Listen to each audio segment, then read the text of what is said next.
This is the Grapes of Thrash, the winner of the non-traditional division at the Pizza Expo in 2024. It is the specialty pie today. It's the pie that I won the pizza championship with. First place. First place. And we're here at Yukon Pizza with Alex, who's showing us the way, how to make this pizza, how they do their dough, why it's special, the sourdough, the story, everything. And at the very end, we'll try it out to see how it hits. I'm excited. I'm excited too, man. Let's get into it. All right.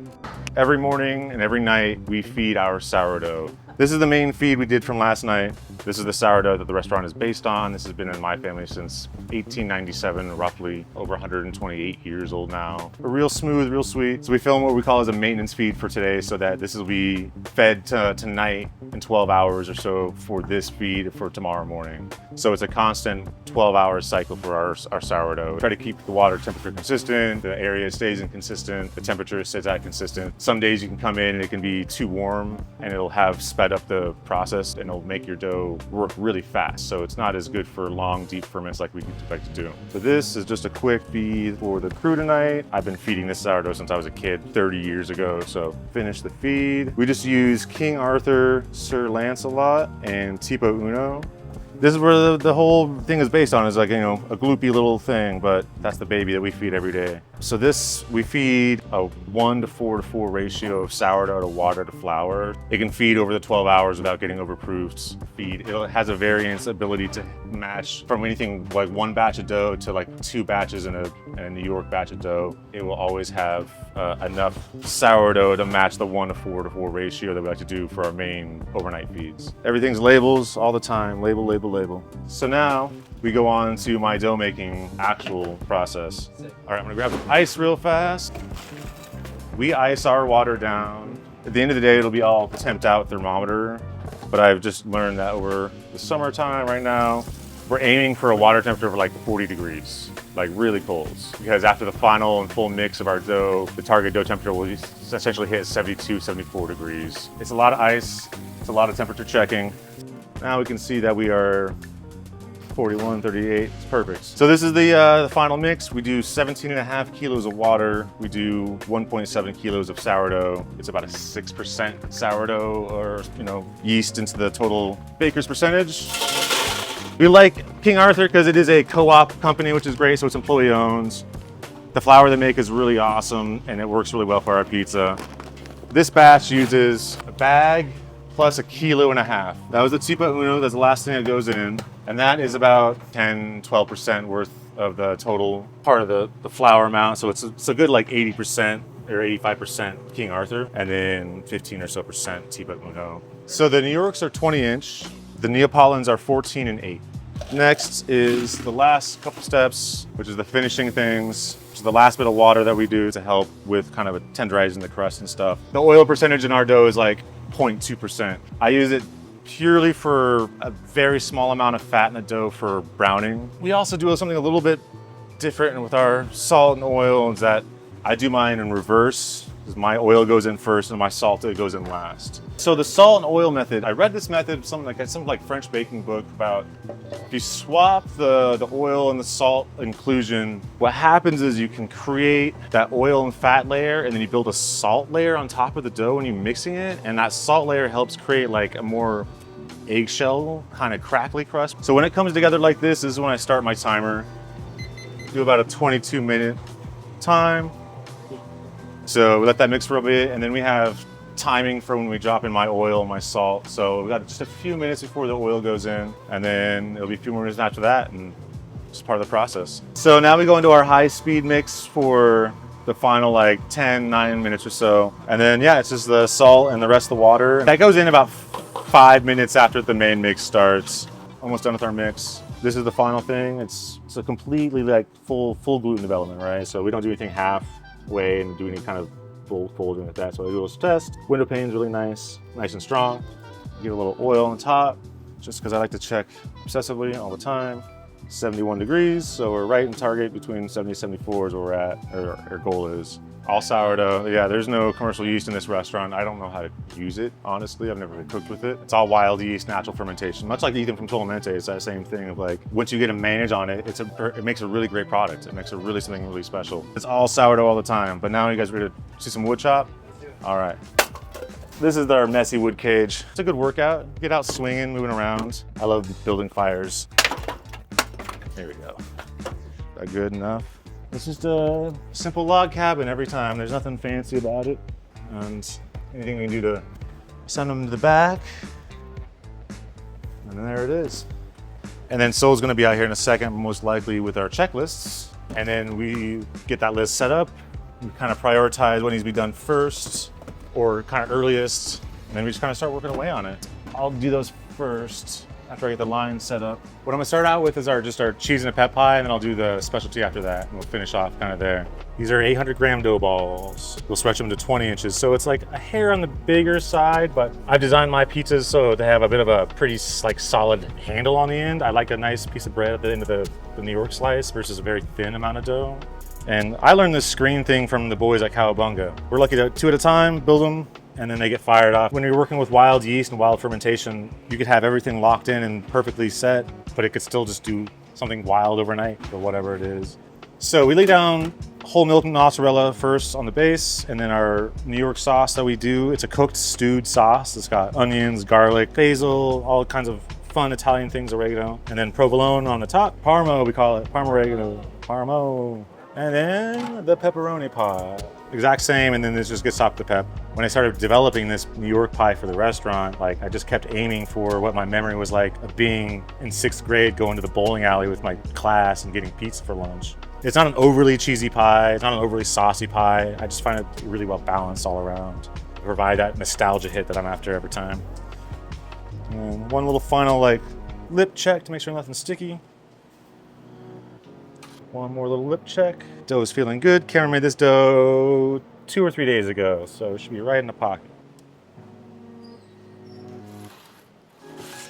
Sweet. Still at 650. We turn our pizzas about halfway through the baking because the deck ovens aren't as consistent. All right, so when I do my turn on that, I usually start building my second round of pies. So I'm gonna make my regular one for my half and half, and then I'll start the competition one here in a sec. So we just do half cheese, half pep. We just kind of found a really good rhythm with like, we start our day off with 1 whole pie of cheese, 1 whole pie of pep, a half and half, and then 1 specialty pie. And those 4 pizzas to start off the day are usually enough to get us through the lunch rush. So we try to keep the window just stocked enough without having a lot of waste.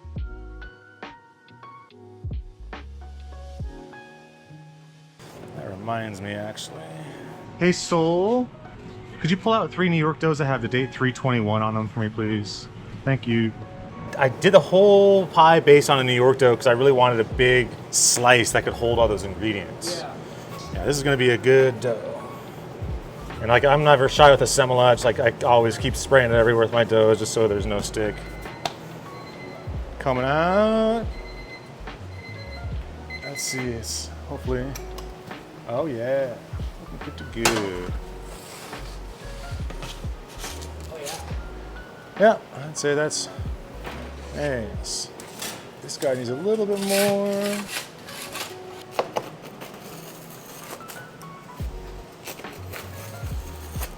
Portion paddle makes all the difference.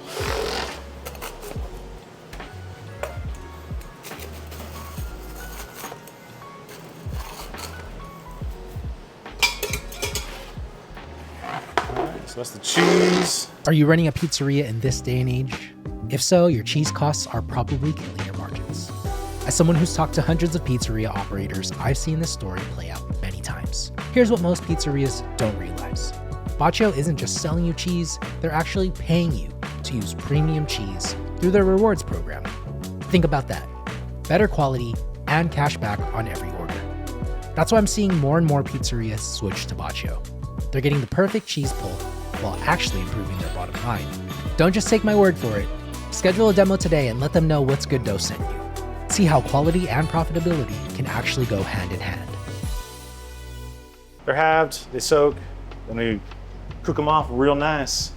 My first month was spent trying to figure out the ingredients, but I was also trying to figure out a dough. I was like, all right, how do I make a special like competition style dough that'll be like really special, really rocking, and make my pizza even more me or whatever. So I spent like a month trying to make a different dough, and I just couldn't get it to turn out like I wanted. And I realized, I was like, why am I fighting what I've already done really well, which is my bog standard New York dough that I spent a long time developing. Obviously, perfection is not achievable, but improvement is. And so we try to be better every day. So this is about the point I bring the grapes. You can smell that balsamic coming out, a little acid. So I got smoked salt right here, and then this is our pistachio and almond mix. So this is the part of the expo that goes on over here. So I'm plucking basil for the competition pie right now. You know, it's a thing of like, if I brought it back now, would it be regularly successful? I still think it'd be good as a specialty pie, but not a regular menu item. Like, it's a great competition pizza. I'd like to have it more regular at my restaurant, but it just doesn't make sense. It's labor intensive, it's expensive. As soon as I made it and won, everyone's like, all right, when are you gonna have it at the restaurant? I was like, oh shit. And so I ran it once a week for a while. It did fine, it sells all right. So we start with the mozzarella. So we have a mozz and then mortadella, a lot of mortadella. So it's a little thicker, you know, it's not like a super thin mortadella, but that way when I pile it up on the pie and it bakes, I get like a nice little charred top, but then still some fresh mortadella below. A lot of mortadella goes down because it does shrink up a little bit.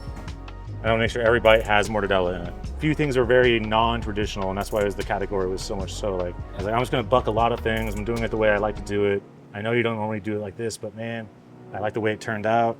So again, like this pie is just so costly, but I love it so much. We throw down the grapes, which are marinated in balsamic, gochujang, a few other things.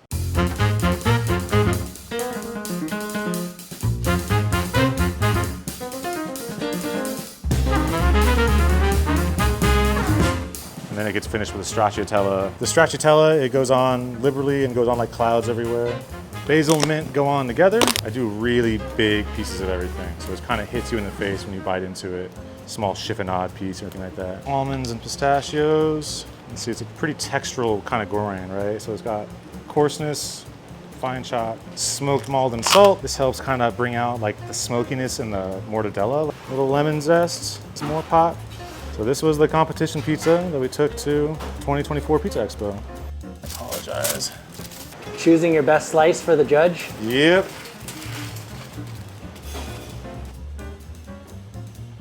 Is it good? Your smile said it all. I just have to show off this burrata drip. Super solid. This thing is heavily topped with burrata, pistachio, lemon zest, a ton of leaves. The crust is so sturdy. It's wild. So many textures too. I'm over here like having to talk louder because Marlon's crunching is so loud. Look at this solid bake. This is crazy good. It's like super firm, super loaded, and you would think that it would be flopping and sagging, but the structure and the crust is so good, so stiff. Holy moly. Holy moly. And still so good. You know, I wasn't expecting to win. I was expecting to go and have a good time and like go compete with other pizza makers. But now that we have like the plate on the wall, it's really like fun to talk about it and share it. A really memorable part of my childhood is being in that part of California, and my dad worked in the rice farms there and like was really big into nature and agriculture. And it's an ode to like the thing I love snacking on. How do I make it as much about me and my history, sharing my sourdough as possible? My whole goal now is to promote the rest of my people. So like this year we had Molly, Marlene, and Danny all competed. Yeah, this is my sourdough in the shop, but at the end of the day, it's like the people that I've got with us that make all the pizzas and all the food that are really making it shine. We're a hole-in-the-wall pizza shop. We're family owned. The choices that we get to make are our own, which is the best part about it. So that's Yukon. There's no right or wrong answer. Hate it. It was good though. Everything is good right now, my friend. I got to spend a good day with my friend Idriff and Marlon, making pizzas and talking shop. The best part about this whole thing is actually like doing this kind of stuff is community. You've come through the industry and the community so well and promoting other shops and sharing stories. And like, sometimes I get lost in the day-to-day operations here and forget about to share my story. I forget sometimes to go talk to people and tell them. Because I'm in the back here doing prep or doing this, or taking care of a phone call or an email. So it's nice to have a reminder of like, the people are what we do it for. Pizza's for the people. So what's good though is feeding my fans, feeding my family. That's what's good. Cheers. Cheers. Thanks guys.